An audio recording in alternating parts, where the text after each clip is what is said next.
আলামিনের হাবিব জনাব মুহাম্মদ রাসূলুল্লাহ সাল্লাল্লাহু আলাইহি ওয়াসাল্লাম বলেছেন, কিয়ামতের ময়দানে আল্লাহর কসম করে বলছি, সেদিন জাহান্নামীদের ভীষণ কষ্ট হবে আর জান্নাতীদের জন্য অত্যন্ত আসান হবে, অবস্থাটা খুবই আরামের হবে। নবীজি বলেন, এক ফরজ নামাজ, এক ওয়াক্ত ফরজ নামাজ আদায় করতে যে সময়টুকুন লাগে, কিয়ামতের মাঠের এই সময়, এত বড় বিরাট লম্বা সময় জান্নাতীদের জন্য এরকম হালকা হয়ে যাবে। সুবহানাল্লাহ। وَيَوْمَ تَشَقَّقُ السَّمَاءُ بِالْغَمَامِ وَنُزِّلَ الْمَلَائِكَةُ تَنزِيلًا। ওরা ফেরেশতা দেখতে চায়। সেদিন আসমান সমূহ বিদীর্ণ হয়ে মেঘ পুঞ্জ বেরিয়ে আসবে, আত্মপ্রকাশ করবে। তার ভেতর থেকে ফেরেশতারা ক্রমাগত নাজিল হতে থাকবে। আর অবস্থাটাই হবে, আল মুলকু ইয়াউমাইযিনিল হাক্কু লিররহমান ওয়া কানা ইয়াওমান আলাল কাফিরিনা আসীরা। আর সেদিনে বাদশাহী হবে কেবলমাত্র রহমানের। ওয়া কানা ইয়াওমান আলাল কাফিরিনা আসীরা। আর সেই কিয়ামতের দিন, সেই সময়টা হবে কাফেরদের জন্য বড়ই কঠিন। এখানে কিয়ামতের কিছু কথা বলা হচ্ছে, কিছু আভাস দেওয়া হচ্ছে যে আসমান সমূহ বিদীর্ণ হয়ে মেঘ পিণ্ড বেরিয়ে আসবে এবং তার থেকে ক্রমাগত ফেরেশতারা নাজিল হতে থাকবে। إذا السماء فطرت وإذا الكواكب انتثرت وإذا البحار فجرت وإذا القبور بعثرت। যখন আকাশসমূহ চূর্ণ বিচূর্ণ হয়ে যাবে আর তারকাসমূহ বিক্ষিপ্ত হয়ে পড়বে, সমুদ্র মহাসমুদ্রগুলি দীর্ণ বিদীর্ণ হয়ে যাবে, কবরগুলি সব উদ্গীরণ করে দেবে, তার মধ্যে যা আছে সে সবগুলি। আবার আল্লাহ পাক বলেন, ইযাশ শামসু কুবিরাত ওয়া ইযান নুজুমুন কাদারাত ওয়া ইযাল জিবালু সুয়্যিরাত। সূর্য যখন ঢেকে যাবে, তারকাগুলি যখন বিপর্যস্ত হয়ে যাবে আর পাহাড়গুলি যখন চালিয়ে দেওয়া হবে, এই দৃশ্য তোমরা দেখতে পাবে। فإذا النجوم طمست وإذا السماء فرجت وإذا الجبال نسفت। সেদিন অবস্থা এমন হবে, সমস্ত তারকাগুলি স্তিমিত হয়ে যাবে আর আকাশসমূহ দীর্ণ বিদীর্ণ হয়ে যাবে। আর দেখতে পাবে পাহাড়গুলি, সমস্ত পাহাড়গুলিকে উড়িয়ে দেওয়া হবে। আবার অবস্থা আরো কি হবে, فإذا برق البصر وخسف القمر وجمع الشمس والقمر। যখন চক্ষু বিস্ফারিত হয়ে যাবে মানুষের, চাঁদ আর সূর্য নিষ্প্রভ হয়ে যাবে, সব একাকার হয়ে যাবে, চন্দ্র এবং সূর্য তার অস্তিত্বকে হারিয়ে ফেলবে। শুধু তাই নয়, ওয়াহুমিলাতিল আরদু ওয়াল জিবালু ফাদুক্কাতা দাক্কাতাও ওয়াহিদা। জমিন ও পাহাড়গুলির মধ্যে সংঘর্ষ লাগিয়ে দেওয়া হবে আর তা এক ধাক্কায় জমিন এবং সমস্ত পাহাড়গুলি চূর্ণ বিচূর্ণ হয়ে যাবে। সুবহানাল্লাহি ওয়া বিহামদিহি। আল্লাহ রাব্বুল আলামিন বলছেন, এইভাবে করে কিয়ামতের দৃশ্য, বিভীষিকাময় দৃশ্য তোমরা দেখতে পাবে। আর সেদিনের রাজত্বটা কার হবে? আল মুলকু ইয়াউমাইযিনিল হাক্কু লিররহমান। সেদিনের রাজত্ব হবে কেবলমাত্র রহমানের। অর্থাৎ যেসব কৃত্রিম বাদশাহী দেখে তোমাদের চোখে ধাঁধা লেগে গিয়েছে, তোমাদেরকে দুনিয়ার বাদশাহী দেখে তোমরা ধোঁকায় পড়ে গিয়েছো, এসব বাদশাহী কিছুই টিকবে না সেদিন। সেদিন শুধু বাদশাহী থাকবে একমাত্র আল্লাহ পাকের। কার থাকবে বাদশাহী? জোরে বলেন কার? আল্লাহ রাব্বুল আলামিন যখন কিছুই থাকবে না, ঘোষণা করবেন লিমানিল মুলকুল ইয়াউম লিল্লাহিল ওয়াহিদুল কাহ্হার। আজকে কার রাজত্ব? চারিদিক থেকে আওয়াজ আসতে থাকবে, পরাক্রমশালী আল্লাহ রাব্বুল আলামিনের রাজত্ব আর কারো নয়। হাদিস শরীফে এসেছে, বুখারী মুসলিম শরীফের হাদিসে এসেছে, আল্লাহর নবী বলেন আল্লাহ রাব্বুল আলামিন তখন তার এক হাতে আকাশ মণ্ডলীকে ধারণ করবেন, আর এক হাতে জমিনকে ধারণ করবেন। আকাশ মণ্ডলী এক হাতে, জমিন এক হাতে। এভাবে আল্লাহ রাব্বুল আলামিন বলবেন আইনাল জাব্বারুন আইনাল মুতাকাব্বিরুন। কোথায় সেই স্বৈরাচারীরা? কোথায় সেই দুর্বিনীত অহংকারী স্বৈরাচার যারা আমার জমিনের উপরে, আমার মানুষের উপরে রাজত্ব চালিয়েছে? তারা আজকে কোথায়? কোথায় সেই অহংকারীরা? আল্লাহ পাক সেদিন যে বলবেন, সেদিন তো বলবেন, কিন্তু দুনিয়ার মাঝেও স্বৈরাচার যারা, অহংকারী যারা, তাদের শাস্তি পৃথিবীর বুকেও দেন, আর সেদিন তো দিবেনই। কত স্বৈরাচার আমরা দেখলাম, কত অহংকারী দেখলাম, যাদের তর্জনী হেননে লক্ষ কোটি কোটি মানুষ উঠতো আর বসতো। তাদের জিল্লাতির সঙ্গে আল্লাহ রাব্বুল আলামিন কতজনকে বিদায় করে দিলেন। ফুলের মালা নিয়ে কুলাতে পারে নাই, পা থেকে শুরু করে গলা পর্যন্ত ফুলের মালা দিয়া ডুবাই দিল ভক্তরা। আবার আল্লাহ রাব্বুল আলামিন এমন শাস্তি দিলেন, ফুলের মালার পরিবর্তে জুতার মালা নিয়ে জেলের মধ্যে ঢুকাইয়া দিলেন। ঠিক কিনা গণ? অহংকারী আর স্বৈরাচার যারা হয়, আল্লাহ পাক এভাবে তাদের দৃষ্টান্ত দেখিয়ে দেন। আমরা কত দেখলাম, 9 বছরের রাজা 10 বছরের সাজা।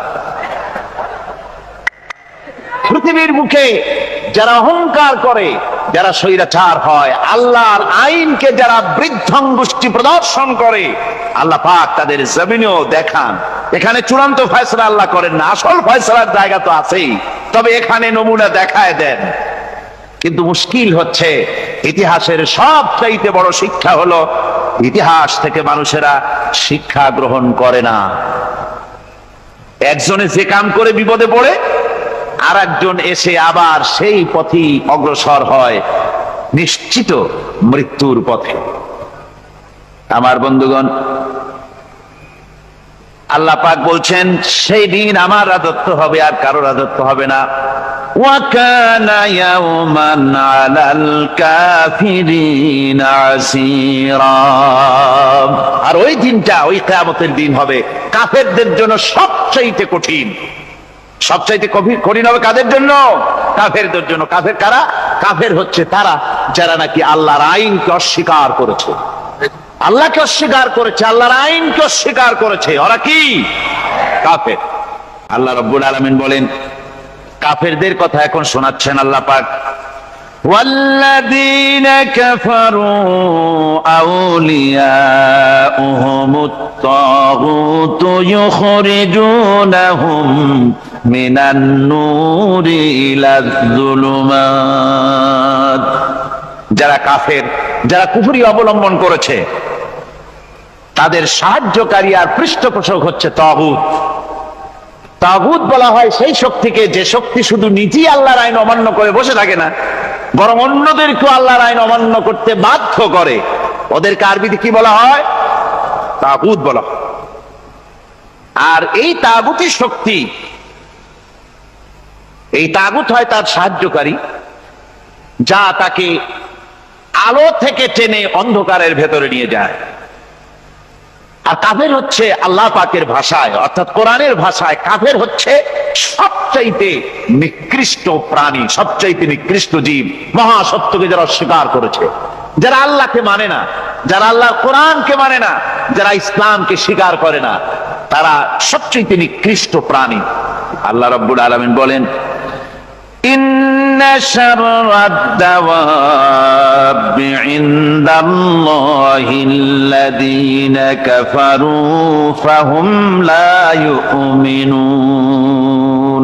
নিশ্চয়ই আল্লাহর জমিনে সব বিচরণশীল জীব যত আছে, আল্লাহ বলছেন আমার জমিনে বিচরণশীল জীব যত আছে তার মধ্যে সবচাইতে নিকৃষ্ট প্রাণী হলো যারা ঈমান আনে নাই, যারা বিশ্বাস করেন আমি আল্লাহকে, যারা পরকালকে বিশ্বাস করে নাই, যারা কোরআনকে বিশ্বাস করে নাই, যারা ইসলামকে বিশ্বাস করে নাই, পৃথিবীর মধ্যে তারা সবচাইতে নিকৃষ্টতম প্রাণী। আল্লাহ বলেন শুধু নিকৃষ্ট জনক নিকৃষ্ট প্রাণী বললেই সারে না, এরা হলো চতুষ্পদ জানোয়ারের মতো। কে বলতেছেন? আমি বলছি না, কিন্তু আল্লাহ পাক বলতেছেন চতুষ্পদ জানোয়ারের মতো কাফেরেরা। وَمَثَلُ الَّذِينَ كَفَرُوا كَمَثَلِ الَّذِي يَنْعِقُ بِمَا لَا يَسْمَعُ إِلَّا دُعَاءً وَنِدَاءً। এই কাফেরদের দৃষ্টান্ত হচ্ছে সেই রাখালের মতো, যে রাখাল তার পশুদেরকে ডাকে আর ওই পশুরা একটা ডাক শোনে মাত্র, কিন্তু কি যে বলে তা তো পশুতে বোঝেন। কথা বুঝতে পেরেছে?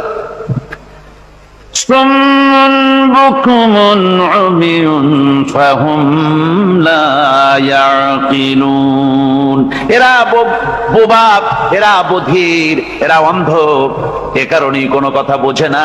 এরা চতুষ্পদ জানোয়ারের চাইতেও নিকৃষ্ট। যাদেরকে আমি আল্লাহ বলেন, যাদেরকে আমি চোখ দিলাম, চোখ থাকতে হক দেখলো না, সব দেখলো। হক দেখে নাই চোখ দিয়া, এই চোখ দিয়া সব দেখলো। নারীর সৌন্দর্য উপভোগ করলো আর নারীর অঙ্গ প্রত্যঙ্গ নিয়ে নানা ধরনের গল্প লিখলো, কবিতা লিখলো, কিন্তু এই সৌন্দর্য যিনি দিলেন তারেও চিনল না। আছে না কত কবি আমাদের দেশে? আমার দেশের সেই কবি জাতীয় পুরস্কার পায় যে কবি নারীর বিশেষ বিশেষ অঙ্গ নিয়ে বেশি করে নির্লজ্জ কবিতা লিখতে পারে, ওই হলো সবচেয়ে বড় কবি। আমার বন্ধুগণ, একজন বুজুর্গ ব্যক্তি তিনি পথ দিয়ে যাচ্ছিলেন, তো সে পথে এক সুন্দরী যুবতী মেয়েকে দেখে সেই যুবতী মেয়ের দিকে এই বুজুর্গ ব্যক্তি এক নজরে তাকায় আছে।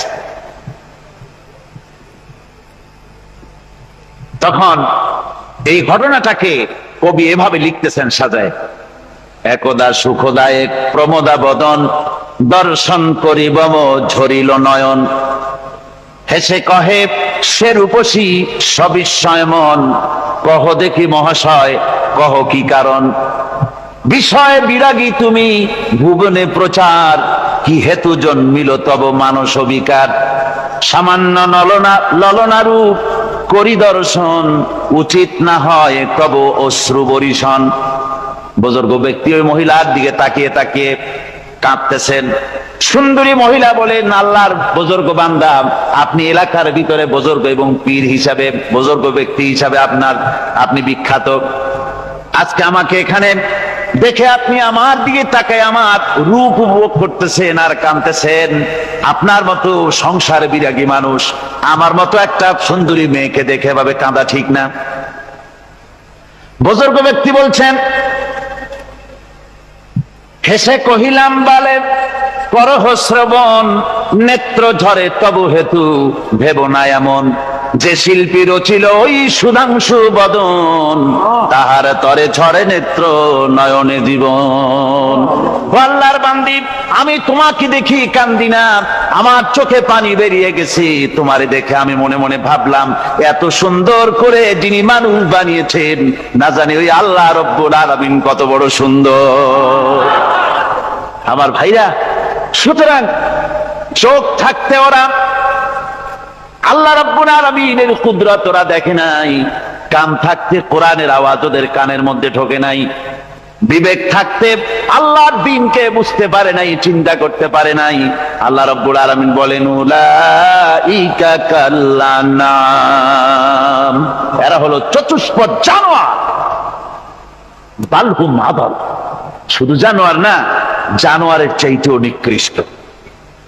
এমনই জানোয়ার, আল্লাহ বলেন শুধু জানোয়ার না, জানোয়ারের মতো শুধু খায় জনমের মতো।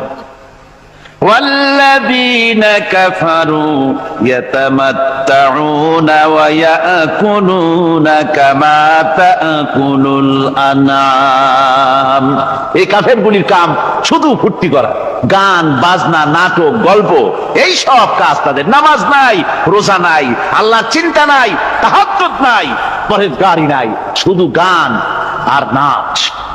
আমার ভাইরা, মুসলমান নববর্ষ উদযাপনের সাথে মুসলমানের কিসের সম্পর্ক?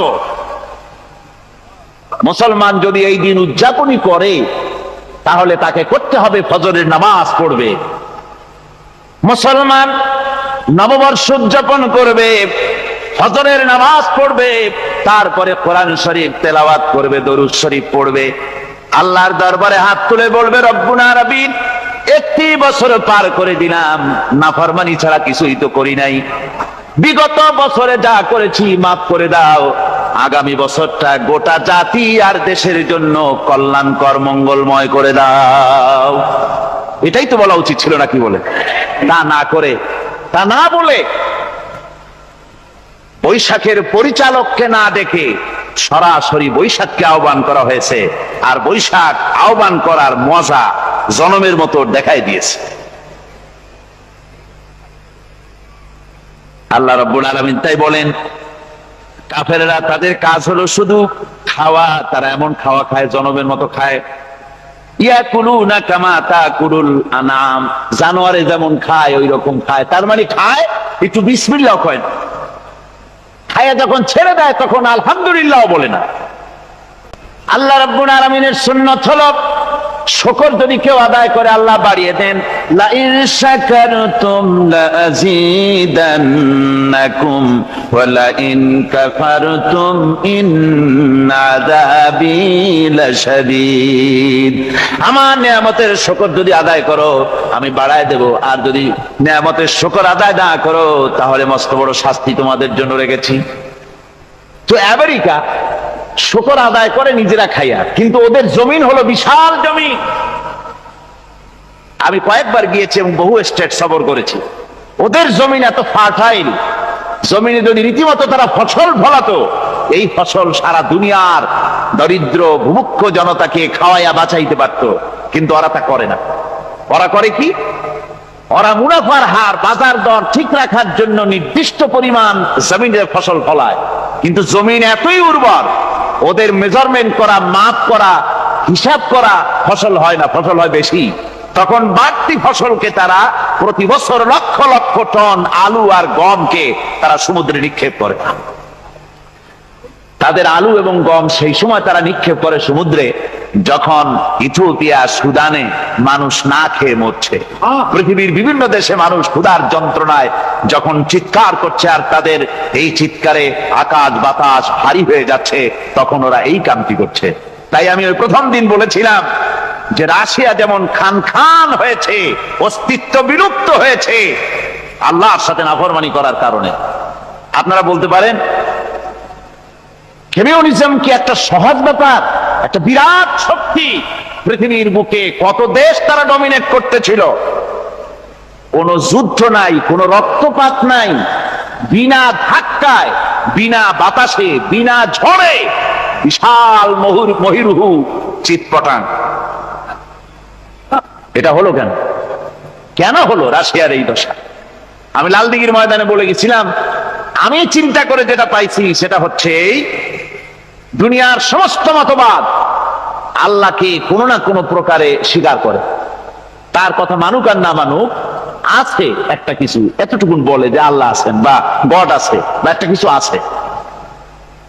কমিউনিজম, সমাজতন্ত্র হলো পৃথিবীর একমাত্র নিকৃষ্ট মতবাদ, যে মতবাদ সরাসরি আল্লাহকে অস্বীকার করেছে, বলেছে আল্লাহ নাই, দেয়ার ইজ নো গড।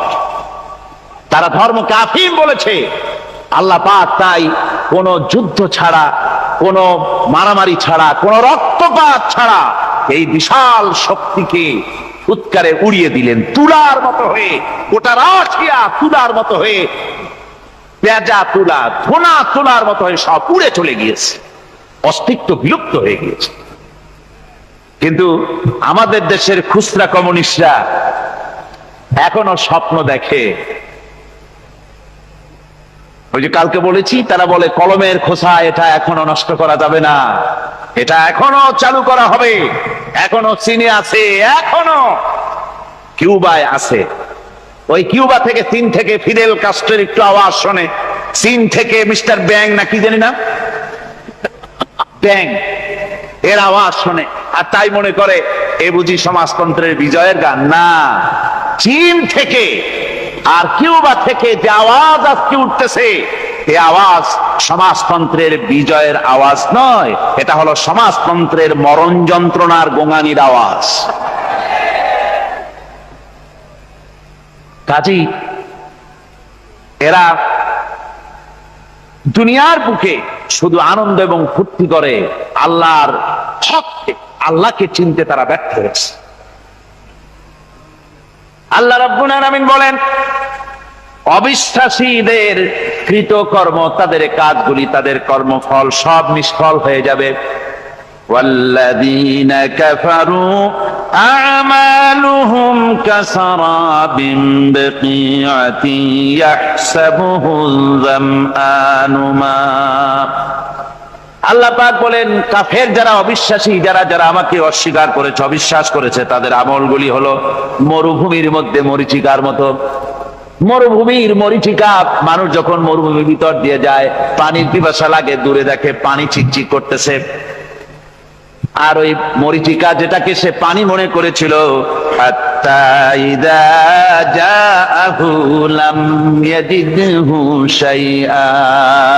যেটাকে সে পানি মনে করে ছুটতেছিল, যখন কাছে গেল, আল্লাহ পাক বলেন কিছুই সেখানে পায় না, শুধু মরীচিকা, বালু আর বালু। এরকম করে যারা আমার দিনকে অস্বীকার করেছে, আমাকে অস্বীকার করেছে, তারা যত ভালো কাজ করুক আর যাই করুক না কেন, তাদের কৃত কর্মগুলি এভাবে সব নিষ্ফল। এ হলো এক কথা। 2 নম্বরের কথা হলো, ওরা মনে করেছিল সমাজতন্ত্র শান্তি দেবে, কমিউনিজম শান্তি দেবে, সোশ্যালিজম শান্তি দেবে, ক্যাপিটালিজম শান্তি দেবে। এই শান্তির চিন্তা করে অগণিত মানুষকে হত্যা করে সমাজতন্ত্রের রাজত্ব যখন কায়েম করলো, 70 বছরও চলে গেল, তারপরে তারা দেখলো হাত্তা ইযা জাআহু লাম ইয়াজিদহু শাইআ, কিচ্ছুই পেল না। তারা ক্ষুধার যন্ত্রণায় মরলো, কাপড় নাই, খাবার নাই। তারা ওই রাশিয়া থেকে, চেকোস্লোভাকিয়া থেকে, যুগোস্লাভিয়া দিয়া, রোমানিয়া থেকে, হাঙ্গেরি এবং পোল্যান্ড আর মঙ্গোলিয়া থেকে সেখানে সমাজতন্ত্র তাড়াতে আমরা যাই নাই।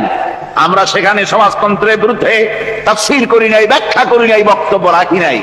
ওই সব দেশ থেকে সমাজতন্ত্র তাড়াইছে কে? তারা তাড়িয়েছে? না না, ওরা নিজেরাই, সেই দেশের জনগণই এটাকে উৎখাত করেছে তাদের জমিন থেকে। আল্লাহ পাক বলছেন, যারা আমার দিনকে, আমার বিধানকে যারা অস্বীকার করবে, তারা এই অস্বীকারী অবস্থায় যদি মৌত হয়, প্রাণকে শুধুমাত্র নামাজ, রোজা, হজ, যাকাত আর বেহেশত দোজখ যারা মনে করে, জীবন ব্যবস্থা মনে করে না, এই অবস্থায় যদি মারা যায়, আল্লাহ রাব্বুল আলামিন বলেন, ইন্নাল্লাযীনা কাফারু ওয়া মাতু ওয়া হুম কুফফারুন উলাইকা আলাইহিম লানাতুল্লাহি ওয়াল মালাইকাতি ওয়ান নাসি আজমাইন। আল্লাহ রাব্বুল আলামিন বলেন, আমাকে অস্বীকার করার অবস্থায়, আমার দ্বীনকে, বিধানকে অস্বীকার করার অবস্থায় যদি মৌত হয়ে যায়, তাহলে আল্লাহ, ফেরেশতা এবং तमाम পৃথিবীবাসীর অভিসম্পদ তার উপরে হতে থাকে, লানত হতে থাকে। খালিদিনা ফিহা লা ইউখাফফাফু আনহুমুল আযাবু ওয়া লা হুম ইউনজারুন। এই অভিসম্পদ অবস্থায় তারা সব সময় লিপ্ত থাকবে, না তাদের আযাবকে কমায় দেওয়া হবে, আর না তাদের কোন রকম অবকাশ দেওয়া হবে। ভাইরা আমার, হিজরতের রাতে সওর পাহাড়ের ভিতরে যখন তিনি আশ্রয় নিলেন, হযরতে আবু বকর সাথে ছিলেন। হযরতে আবু বকর রাদিয়াল্লাহু তাআলা আনহু বলেন, হুজুর আপনি দাঁড়ান, এটা তো পাহাড়িয়া গুহা, গুহার ভিতরে সাপ থাকতে পারে, বিচ্ছু থাকতে পারে, আমি আগে ঢুকি, বিপদ যদি হয় আমার উপর থেকে হয়ে যাক। গুহার ভিতরে নেমে গুহা সাফ করলেন, এরপরে হুজুরকে ডাকলেন, হুজুর তাশরীফ নিলেন গুহার ভিতরে। এরপরে হুজুর বললেন, আবু বকর পাহাড়ে হেঁটে হেঁটে 2-3টা পাহাড় পাড়ি দিয়া যাওয়া লাগে সোর পাহাড়ে। মদিনার সোজা রাস্তা হুজুর ধরেন নাই, মেসফালার পথ দিয়া জাবালে খেদোয়ার উপর দিয়া 3টা পাহাড় পাড়ি দিয়া তারপরে হুজুর গেলেন সোর পাহাড়ে। গুহার ভিতরে হুজুর তাশরীফ নিলেন, বললেন আবু বকর তুমি বসো, তোমার উরুর উপরে মাথা রেখে আমি একটু আরাম করি। হযরতে আবু বকর বসলেন, হুজুর তার উরুর উপরে মাথা রেখে ঘুমায় গেলেন। আর এরপরে কাফির বেঈমানেরা তালাশ করতে করতে কাফেরেরা এসে গেল পায়ের চিহ্ন দেখে দেখে গর্তের কাছে। হযরত আবু বকর ভয়তে কেঁদে ফেললেন, আহারে আর তো উপায় নাই, এবার তো ধরা পড়ে গেছি, এবার নবীজিকে মেরে ফেলে দেবে। নবীর মহব্বতে, নিজের মহব্বতে নয় নবীর মহব্বতে কাঁদতেছিলেন। হুজুর বলেন, হুজুরের ঘুম ভেঙে গেল। বলো আবু বকর কাঁদো কেন? ছেলের কথা, মেয়ের কথা, বিবির কথা, বাড়ির কথা মনে পড়লো নাকি? হযরত আবু বকর বলেন, ইয়া রাসূলুল্লাহ, আল্লাহর কসম করে বলি যেদিন ঈমান এনেছি এই কলিজার ভিতরে মা বাপ, স্ত্রী, পুত্র, পরিজন, এমনকি আমার নিজের জীবনের চাইতে আপনারে বেশি ভালোবাসি। তা কান্দো কেন? কান্দো কেন? হযরত আবু বকর বলেন, হুজুর ধরা পড়ে গেছি, কাফেররা এসে গেছে গর্তের কাছে, তাকালি আমাদের দেখতে পাবে, আমরা তো মাইনরিটি, ওরা তো মেজরিটি, আমরা তো ধরে মারি ফেলাই দেবে, আপনাকে মেরে ফেলে দেবে, এই জন্য কাঁদি। আল্লাহ রাব্বুল আলামিন হুজুর তখন কি দৃঢ়তা, কি অবিচলতা, কি ধৈর্যের পাহাড় সম মনোবৃত্তি তখন দেখালেন। আল্লাহ কোরআন শরীফে চিরকাল যাতে মানুষেরা হেদায়েত নিতে পারে সেজন্য হুজুরের কথা উঠায় দিলেন কোরআনে। আল্লাহ পাক বলেন, ইযহুমা ফিল গার ইয ইয়াকুলু লিসাহিবিহি লা তাহজান ইন্নাল্লাহা মা'ানা। ও বন্ধু, ভয় পেও না, আল্লাহ আমাদের সাথে আছেন। সুবহানাল্লাহ গো, আল্লাহ আমাদের সাথে আছেন। আমরা মাইনরিটি নই, আমরাই মেজরিটি। আল্লাহ আছে আমার সাথে, ভয় পাওয়ার কোনো কারণ নাই। সুবহানাল্লাহ। আল্লাহ পাক বলেন, فأنزل الله سكينته عليه وأيده بجنود لم تروها। আমি এদের অন্তরের ভিতরে আমি শান্তি নাজিল করে দিলাম, প্রশান্তি দিয়া দিলাম, আর আমি সাহায্য করলাম, আর এমন সব সৈন্য পাঠায় দিলাম যে সৈন্যগুলি তোমরা দেখতে পাও নাই। সুবহানাল্লাহ ওয়া বিহামদিহি। ভাইরা আমার, রাসূল করিম সাল্লাল্লাহু আলাইহি সাল্লাম এই বিপদের মাঝে, চরম বিপদের মাঝে অবিচলতা, দৃঢ়তা, কঠিন আত্মনির্ভরতা দেখিয়েছেন। এগুলি হলো ঈমানের 5 নম্বরের উপকারিতা। আল্লাহর প্রতি ঈমান আনলে এভাবে পাহাড় সম ঈমান মজবুত হয়ে যায়। জেলের পরোয়া করি না, ফাঁসির পরোয়া করি না, শহীদ হওয়ার পরোয়া করি না, মেরে ফেলে দেবে, উড়ায় দেবে, হত্যা করবে, পরোয়া করি না। পরোয়া করি কেবলমাত্র কাকে? জনে বলেন কারে?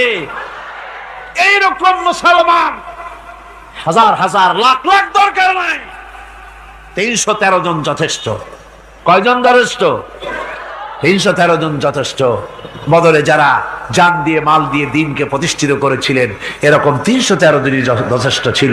এই দৃঢ়তা, এই অবিচলতা, এই ঈমান, এই ধৈর্য শিক্ষা দেয়, এই উপকার করে ঈমান বিল্লাহ। আল্লাহর প্রতি ঈমান আনলে এভাবে পাহাড়ের মতো শক্ত হয়ে যায় কলিজা। কোন আলহামদুলিল্লাহ। আমার বন্ধুগণ, এবার আমি বলবো সর্বশেষ উপকারের কথাটা বলি, মোনাজাত ছেড়ে দেব। কয়টার কথা বলছিলাম? উপকার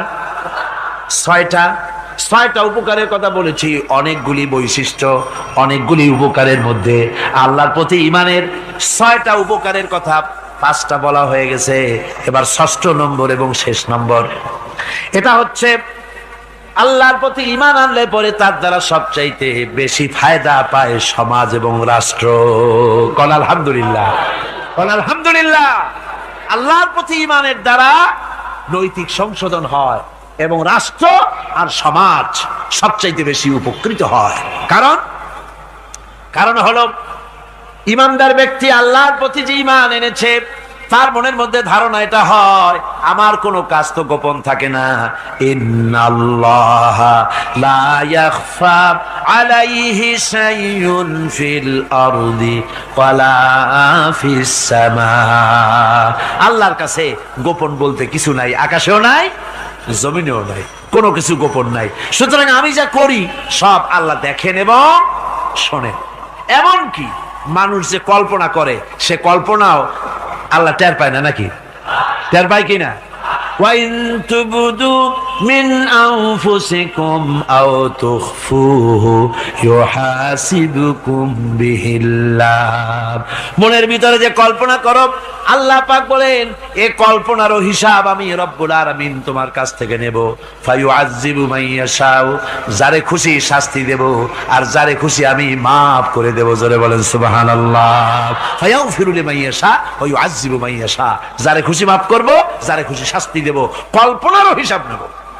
এই কথা মুমিনের যদি জানা থাকে তাহলে আর তার কোনো চিন্তা থাকে না, তার নৈতিক চরিত্র ভালো হয়ে যায়। কোন সুবহানাল্লাহ।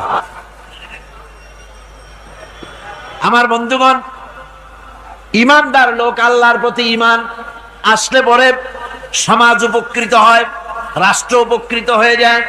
যেহেতু বান্দা জানে আমি দায়িত্বহীন কোনো কথা বলতে পারবো না, দায়িত্বহীন কোনো কাজ করতে পারবো না।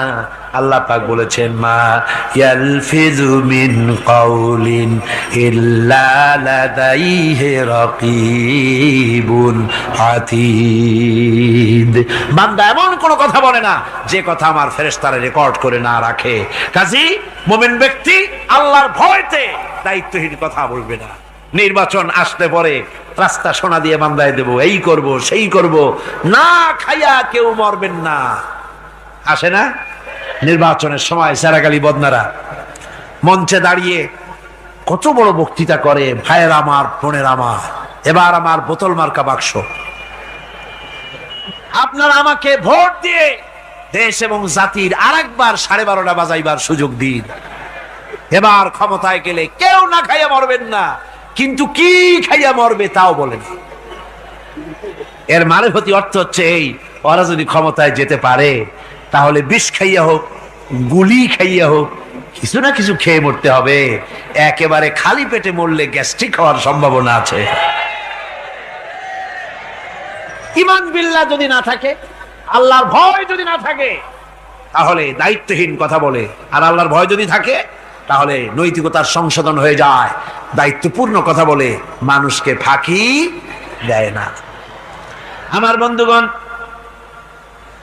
আল্লাহ রাব্বুল আলামিন তার বান্দা যারা আল্লাহকে ভয় করে, সে ভয় করা বান্দাগুলির মনের মধ্যেই চিন্তা এসে যায়, আমি যেখানে থাকি না কেন আল্লাহ আমাকে দেখতেছেন, শুনতেছেন। রাতে হোক দিনে হোক যেখানে আছি আল্লাহ আমারে দেখতেছেন। আল্লাহ পাক বলতেছেন, ওয়া হুয়া মাআহুম ইজ ইউবাইতুনা মা লা ইয়ারদা মিনাল কাওলি ওয়া কানা আল্লাহু বিমা ইয়ামালুনা মুহীতা। আল্লাহ পাক বলেন, আমি তো আমার বান্দার নিকটে তখনও থাকি যখন সে গোপনে গোপনে রাতের বেলায় আমার মর্জির খেলাফ পরামর্শ করে। আমার মর্জির খেলাফ পরামর্শ করতেছে রাত্রে, আমি তো তখনও কাছে থাকি, ওটা আমি শুনি। ঈমান যদি আসে তাহলে এই সব কাজ থেকে সে বিরত থাকে। সে যদি কম হয় সেখানেও আল্লাহ, বেশিও যদি হয় সেখানেও আল্লাহ। এমন কোন জায়গা আছে নাকি চিটাগংয়ে যেখানে আপনি একটা আকাম করবেন আর আল্লাহ টের পাবে না? কোন আছে নাকি?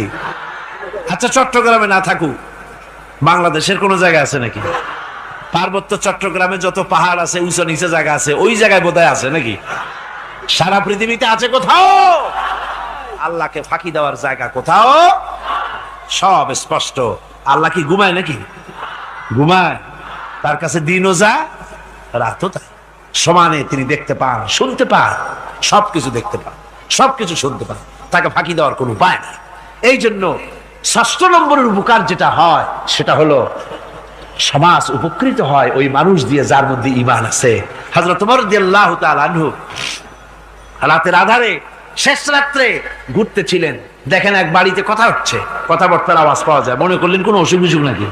ঘরে গিয়ে কান পাচ্ছেন দেওয়ালের সাথে, শুনতে পাচ্ছেন ভিতরে বুড়ি মা তার মেয়েকে বলছে, এই মেয়ে ওঠ, উটের দুধ দোয়াই নিয়ে আসছি, এর মধ্যে পানি মিশা, তারপর সকালে বাজারে নিয়ে যা। মেয়ে বলছে, মা এই কামটা আমি পারবো না। কেন পারবি না? হযরত ওমর ফরমান জারি করেছেন, দুধে পানি মিশাতে নিষেধ করেছেন, কাজে এই কাজটা আমি পারবো না। আরে বেটি, আমিরুল মুমিনিন দেখ এখন কোথায় যায়, ঘুমায় আছে, সে কি দেখতেছে নাকি যে পানি মিশাই না কি মিশাই? মেয়ে বলতেছে, মা আমিরুল মুমিনিনকে ফাঁকি দেওয়া যেতে পারে, তার পুলিশ বাহিনীকে ফাঁকি দেওয়া যেতে পারে, কিন্তু আল্লাহ রাব্বুল আলামিনের চোখকে ফাঁকি দেওয়া যাবে না। হযরত ওমর এই কথা শুনে বাড়ি চলে গেলেন, আর নিজের ছেলেকে ডেকে বললেন, ছেলে আমার, অমুক জায়গায় একটা বাড়ি আছে, আর সেখানে একটা যুবতী মেয়ে আছে, ওই মেয়েটার বিয়ে হয়েছে কিনা শোনো, যদি বিবাহ না হয়ে থাকে তুমি তোমার নিজের বিয়ের প্রস্তাব দাও।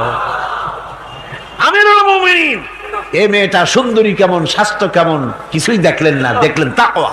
কি দেখলেন? তাকওয়া, আল্লাহর ভয়। হযরত মুসা আলাইহিস সালাম তার উম্মতেরা দরিয়ার পাশে বসে দ্বীনি কথাবার্তা বলতেছেন, এমন সময় ফেরাউন, তার শত্রু হচ্ছে মুসা আলাইহিস সালাম। শত্রু কেন? মুসা কি ফেরাউনের পাকা ধানে মই দিয়েছে নাকি? বলেন আপনারা, তার হালের গরু পিটায় মারছে নাকি? অপরাধ হলো তিনি আল্লাহর জমিনে আল্লাহর আইন প্রতিষ্ঠার কথা বলেছেন। এই শুধুমাত্র এই অপরাধে ফেরাউন তার দলবল নিয়ে 3 দিক থেকে আক্রমণ করেছে। মুসা আলাইহিস সালামের উম্মতেরা ভয় পেয়ে গেছেন, তারা বলছেন, ইন্না লামুদরাকুন, আমরা পাকড়াও হয়ে গেছি। 3 দিকে সাড়াশি আক্রমণ, 3 দিকে শত্রু, একদিকে দরিয়া, পালাবার রাস্তা আছে? হযরত মুসা আলাইহিস সালাম ভয় পেয়ে গেলেন, সারেন্ডার করলেন না। হযরত মুসা আলাইহিস সালাম বললেন, কাল্লা, কখনো নয়, ভয় পাওয়ার কোনো কারণ নাই, রব্বি সায়াহদিন, অবশ্যই আমার রব আমার জন্য রাস্তা করে দিবেন। ভয় পাইও না, আমার রব রাস্তা করে দিবেন।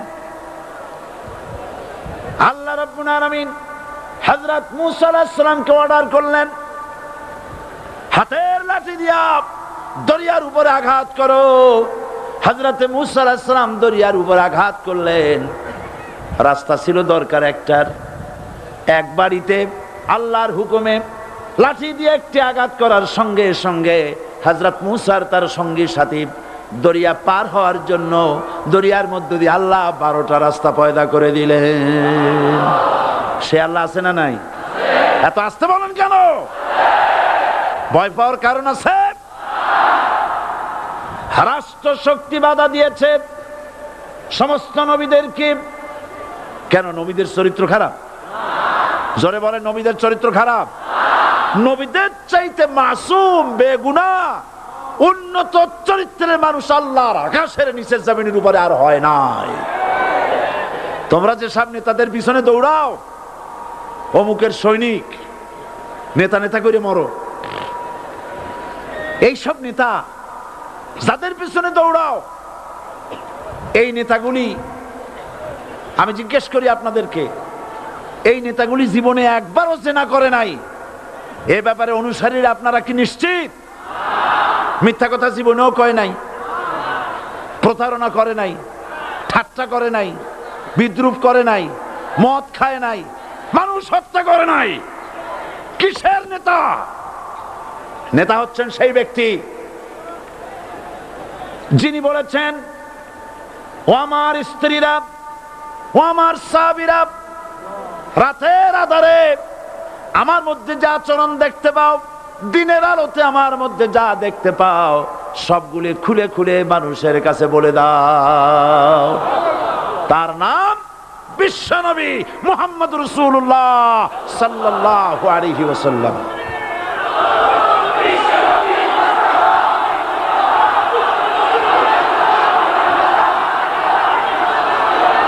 যার চরিত্রের যার চরিত্রের সার্টিফিকেট আল্লাহ রাব্বুল আলামিন নিজে দিচ্ছেন, ওয়া ইন্নাকা লাআলা খুলুকিন আযীম। নবী হে, উন্নত চরিত্রের উপরে আপনি প্রতিষ্ঠিত। সুবহানাল্লাহ। কে সার্টিফিকেট দিচ্ছেন? আযীম, আযীম। আরবিতে চওড়াকে বলা হয় আরিদ, গভীরতাকে বলা হয় আমিক। কত প্রশস্ত, যা মাপার কোনো ফিতা নাই, কত গভীর, যা মাপার কোনো যন্ত্র নাই, এইটাকে আরবিতে বলা হয় আজিম। সুবহানাল্লাহ বলতে ইচ্ছে করে না? ও নবী, তোমার চরিত্র এমন যা মাপার মতো যন্ত্র পৃথিবীতে নাই। এই সার্টিফিকেট দিলেন কে? সমস্ত নবীরাই চরিত্রবান, নবীরা মাসুম বেগুনাহ। সুবহানাল্লাহ বিহামদিহি।